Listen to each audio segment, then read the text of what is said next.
Welcome, welcome, welcome. All black everything, thinkers, plight, big dreams, many streams. Here we go. Back in these candle lights. All black everything, thinkers, plight, big dreams, many streams. Like and share, subscribe, and thumbs up like you hitchhiking. You know how we get it.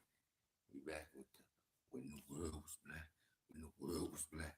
When the world was black. Yeah. Right where we left off, y'all. Sorry about the lay off. Love you, my pops. Peace and love to you always. My mom, shout out to you. We're going to do it like that. Always. Mm-hmm. Start to finish. Here we go. When the world was black, we talking about continuation of what black skin is. What is black skin? What is it? Hmm. We already went into it a little taste. Now we're going to get a little deeper. Where is it? I just had it, y'all. I just had it, y'all. Here it is. Here it is. Okay. And we go. It says here. What was you talking about? The black skin. The last little sentence was, but are light skinned people still black? And we continue. What are your thoughts? I mean, we know that most light skinned people in predominantly black nations are the byproducts of miscegenation, mixing with whites, and much of this has happened through conquest and rape. But does that explain all of the skin color diversity among black people? Mm-mm-mm-mm. The best, the best answer to that question, we should again look to Africa. To my surprise, I learned that recent studies have confirmed there is more indigenous skin color diversity within African populations than anywhere else. That is, there's more natural variation in skin tone in Africa than anywhere else in the world, even after adjusting for distance from the equator. J.H. Rutherford, Rutherford found that skin color variation shows that the same pattern of higher African diversity as found with other traits.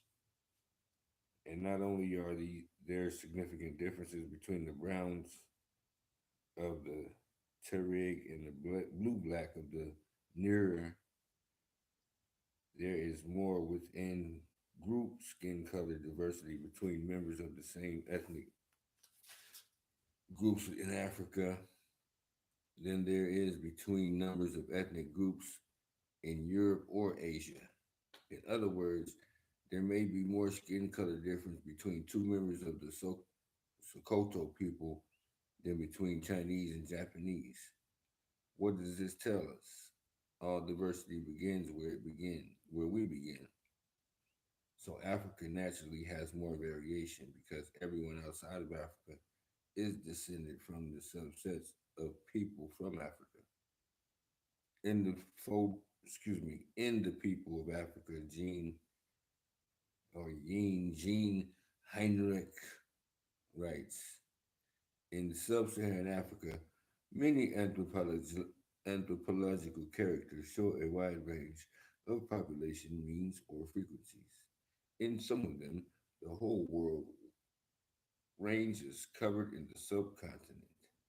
Here live, here lives the shortest and the tallest human populations, the one with the highest and one with the lowest nose, the one with the thickest and the average width of the thickness lips in the world.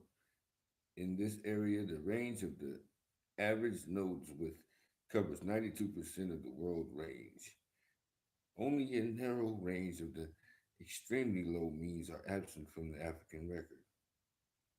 Means for head diameters cover about 80% of the world's range. So when you take into consideration the fact that from time that humans began expanding out of Africa up to the present day, Africa has the highest genetic and phenotypic diversity on the planet. It helps us understand why the black people of the world could look as different as the Indian Vidoites and the South African Caucasians. And the Asians or the Europeans can be traced back to Africa. Oh, excuse me.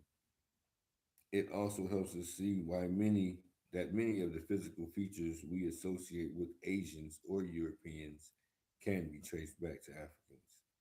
As Keita notes, in the diversity of indigenous Africans, his contribution to Theodore Klenko's Egypt in Africa, it states, why are these data important? Because they indicate that the background genetic variation of Europeans, Oceanians, and Asians originated in Africa and preceded in time the presence of modern humans in these areas. Europeans and Asian Australians did develop more unique genetic profiles over time, but had a common background before the average uniqueness emerged.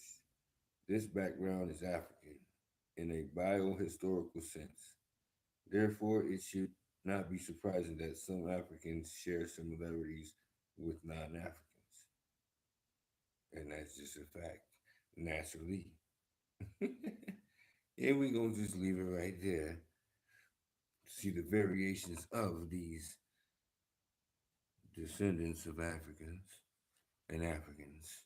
And we're going to leave it right there. We come back. And right there where we left off, yeah, I like that. I like that. All black everything.